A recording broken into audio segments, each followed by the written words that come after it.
I appreciate your time this afternoon. My name is Catherine Moscato. I'm a coach with the Studer Group. Some of you may be familiar with some of my colleagues who have been in and around. We're an organization that partners with citizens dedicated to help you all improve the patient experience and also make this just an absolutely excellent organization to work and for our physicians and providers to practice care. One of the things that we've done specifically for you all is things like rounding, where your leaders are rounding on you, sitting down, having conversations, asking you what's working well, what you can do differently. Bringing things like rounding and AIDET. Specific to this afternoon, we wanted to talk a little bit about AIDET. I know where you are in your AIDET journey, right? So we came out, we talked about AIDET. You all had the opportunity to go out to the clinics and practice. So let's talk a little bit about how's it going? How's AIDET going? Give me some feedback. It's scripting, I hate it, I love it.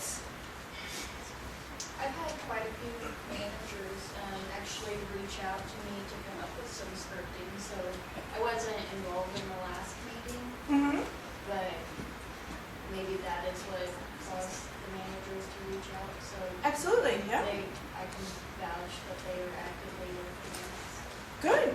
Good, good. So you all are actively using it, yes? All right, I got good head nods. Okay, tell me, give me some feedback. What do you think? It helps with the new patients. Okay. They feel like they're more welcome when you introduce yourself and talk about the clinic and acknowledge how well the doctor that they're seeing is doing and Good. that type of thing. Awesome. What else? It definitely keeps me, helps keep me on track as far as, checking in the process I have to do. So, yeah, I'm not, scrambling around acting up to what I'm doing. Good, good. So, it definitely helps keep me organized. Awesome.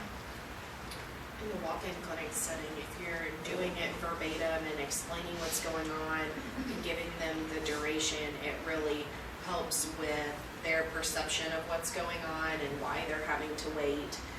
Because I can think of many times where somebody's here for an acute visit, but there's somebody that needs stitches walked in after them, somebody got a chest pain after them, and so they're taken care of first before the sore throat. And if you tell them why they went back first, they're much more accommodating to their wait time. Good, good. Other thoughts? We have about the next 50 minutes to talk about how we take this thing called AIDET and really, really make it work for us.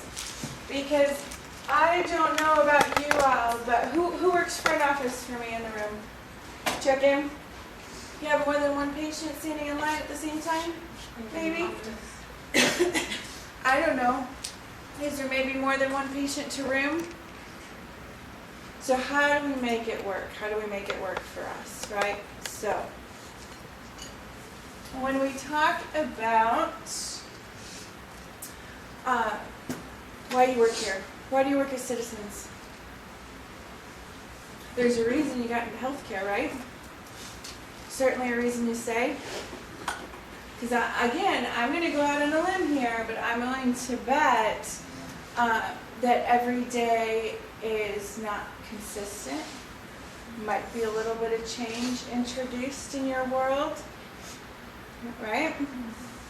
Anyone go through a recent software upgrade? Was it stressful at all, was it? No. But we all stay here, right? We all stay here. What's interesting is why you stay. And believe it or not, healthcare is not the most dangerous job in this world. Does anybody have an idea of what the most dangerous job is? Throw it out there. Any ideas? Dangerous profession. Police. Police, underwater what? Welding. Welding, there you go. Anything else?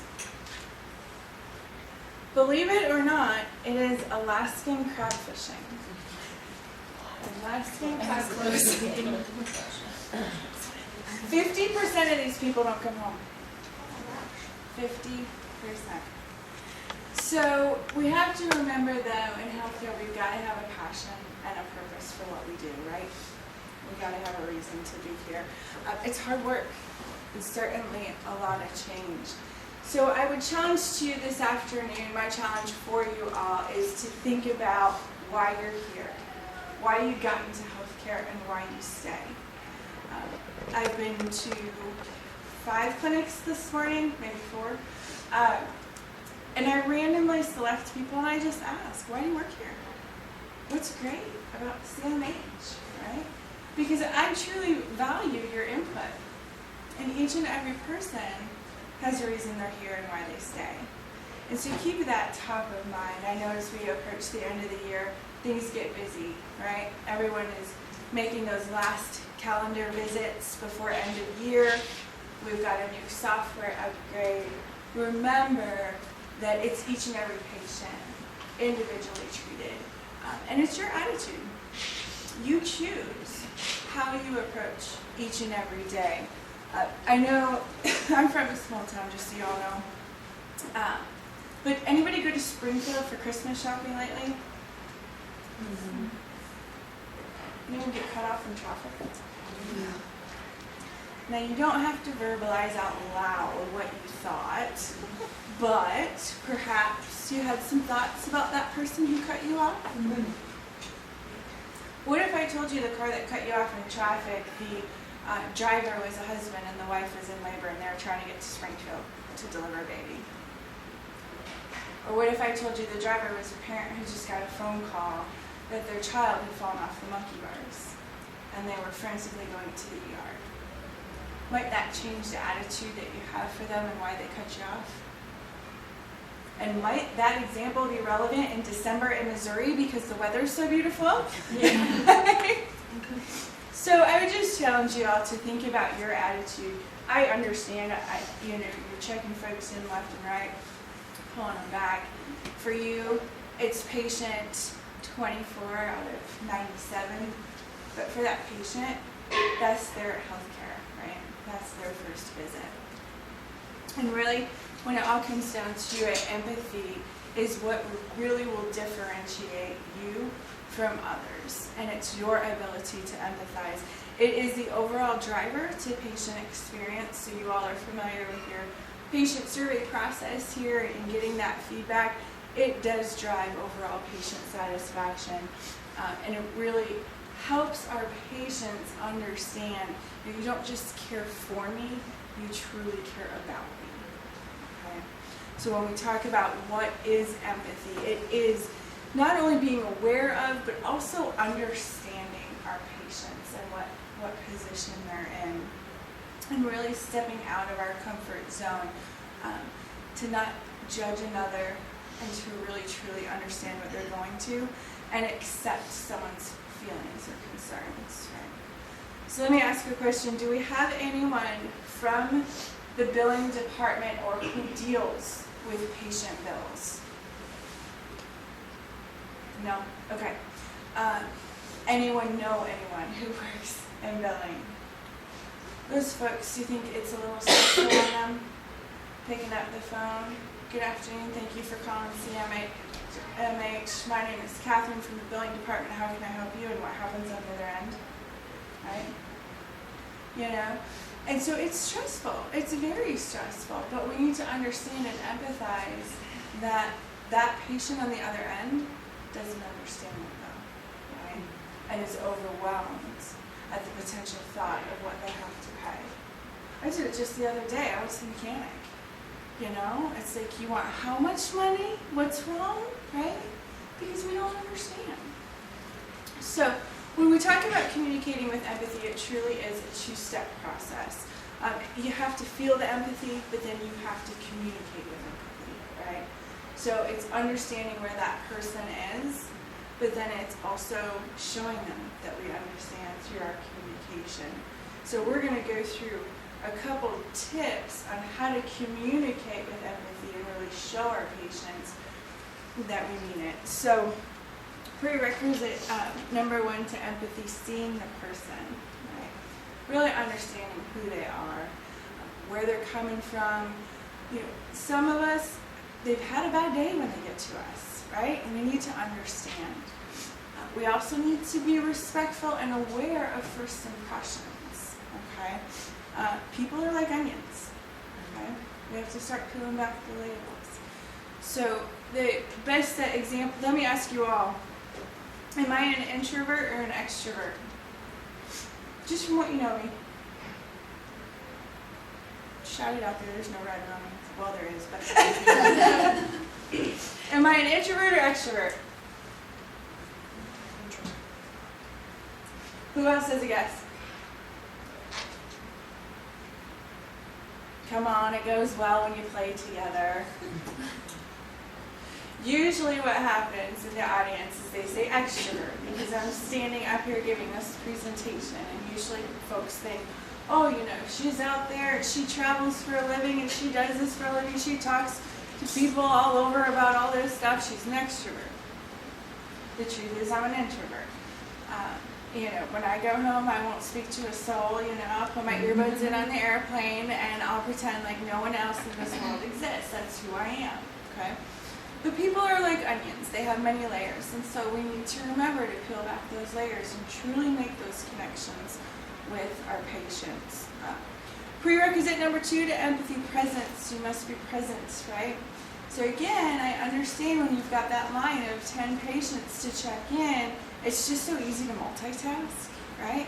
When you're checking a patient in and you're running the insurance and the phone's ringing, it's just so tempting to just take care of both patients at the same time.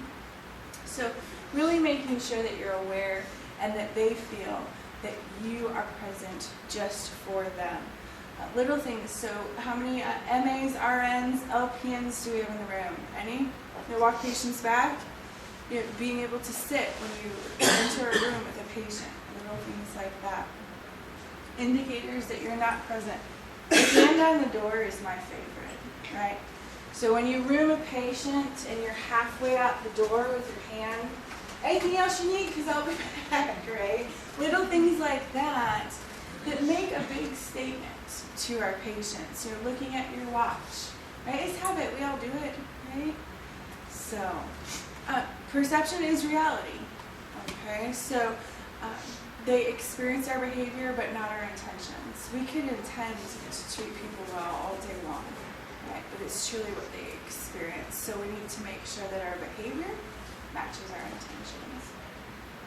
Anyone heard of heart communication? This is another one of my favorites. I got one shaking head. All right, I love it. This is one of my favorites. And so when we talk about head, heart, people, there are people in this world that are head people, and there are people in this world that are heart people. Okay? Head people, if you want them to do something, when you're communicating why it is important to do it, you bring them data. Okay, you bring them statistics. A lot of our physicians and providers are this way. I am this way, right? So if you want me to do AIDET, you better bring me the study that shows that it works, okay? There's also heart people in this world. And those are their folks. If you want them to do something, you tug at their heartstrings, okay? So if you wanted them to do AIDET, you would tell them a story that would connect to their heart. And then they would go out and do it, okay? So when you speak to heart people, it's important to master your communication to tug at those heartstrings, right? If you speak to head people, you want to make sure you're bringing them factual, valuable information. Now here's the key. Do we know what each one of our patients is, a head person or a heart person? Usually not, unless you know your patients really well, right? So when we're communicating valuable information to them, we need to make sure that we're talking to both the head people and the heart people, okay? So this is just a little example. A patient says, and I know that this never happens at CMH. Patient comes up and says, I've been waiting for you all day, right? So the way to approach that, not knowing if you're a head or a heart person, is to say, what can I do for you now? I'm so sorry I wasn't available for you earlier. I want to help. So that using those 3 sentence is, I have now addressed head, heart, head, right? Okay? So again, heart-to-heart communication is the key to demonstrating the empathy and caring. Just little tips to take it to the next level. When you're communicating with heart, active listening is imperative. Okay? So listening not only to the words coming out of the patient's mouth, but really understanding their facial expressions, facial gestures. How many are on the phone? Right? Okay, did anyone ever tell you you can smile through your voice? It's true, right? So not only on the phone, but also in person, we need to make sure that we're watching these key aspects. Nonverbal communication, absolutely essential. Eyebrows, what's going on? You know, and it's perfectly acceptable. Anyone have a mirror in front of your computer? I've done that before. Put a mirror in front of your computer so you can see what your facial expressions are. Because a lot of times we don't even know what we're doing, right? Okay? Expressing your positive intent. We have seen this over and over in the hospital environment, and it continues to roll over in the medical practice environment. When you're doing something, not only are we explaining why, but how it benefits the patient. Okay? So for example, I'm closing the door for your privacy, right? This example is unbuckling you and keep you safe. If you're checking in and you've got dividers that keep folks, explaining what those are for, right? Things like that, but expressing the positive intent or the benefits to the patient, okay? Closing the door to protect your privacy, right? I want to help you. Heart communication tip number 4 are the words for you. Incorporating this into your speech every day. 2 simple words, for you. It changes the whole perspective of what you're communicating. Okay? I'll be glad to look into that right away, or I'll be glad to look into that right away for you. Okay? It changes how the patient interprets what you're doing. So I challenge you to incorporate those keywords into your communication. Tip number 5 is to apologize. And we don't do this enough in healthcare, right? We take everything so personally, we start to feel like it's assigning blame. But to hear magic little words like, I'm sorry, means the world to our patients. So never ever be afraid to apologize from the heart and incorporate those I'm so sorry keywords into what you're saying. And then finally, thank you. It's part of our AIDET, right? It's essential to show appreciation for our patients in this community. Okay? I appreciate you. Thanks for coming in. I always say when I validate AIDET, I don't care what you thank the patient for. Thank you for letting me check you in. Thank you for letting me care for you today. Thank you for choosing Dr. Smith. Thank you for choosing Citizens. Thank you for anything you like. Okay? So just to recap, active listening, showing caring non-verbally, expressing your positive intent, starting to incorporate those words for you, apologize, and appreciate. Sound good? All right, we talked about the heart and the mind. So now we want to take our AIDET to the next level. Based on what we've reviewed so far, what can you do differently to take that AIDET to the next level? And before we dig in, just a quick reminder, which I know on your sheet everyone got 100%, which we will be going over in just a minute, but acknowledge, introduce, duration, explanation, and thank you, and then that key promise, which we'll talk about in just a minute.